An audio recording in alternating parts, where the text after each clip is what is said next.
आज जो हमने कॉमन एंट्रेंस एग्जामिनेशन कंडक्ट किया है वो जो मई 29 को हमने रैली कल्मिनेट करी थी for candidates of Kashmir valley, जिसमें 10 डिस्ट्रिक्ट के लोगों ने पार्टिसिपेट किया था, उसका कॉमन एंट्रेंस एग्जामिनेशन किया है। भारतीय रियासत जम्मू कश्मीर के जिला बांडीपुरा में आज फिजिकल फिटनेस टेस्ट पास करने वाले नौजवानों के लिए एक कॉमन एंट्रेंस टेस्ट मुनाकिद किया गया।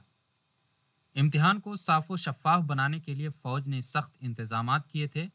इस मौके पर कर्नल कुलवीर सिंह का कहना था कि कश्मीरियों में इतनी बड़ी तादाद इस बात का वाज़ेह सबूत है कि यहाँ के नौजवान भारतीय फौज का हिस्सा बनने के लिए कितने ज़्यादा पुरजोश हैं।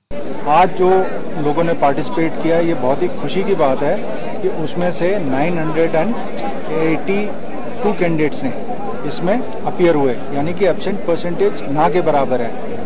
इन कैंडिडेट्स ने बड़ा बढ़ चढ़ के हिस्सा लिया और ये यही बताता है कि वैली के यूथ कितने एंथुसियास्टिक हैं आर्मी ज्वाइन करने के।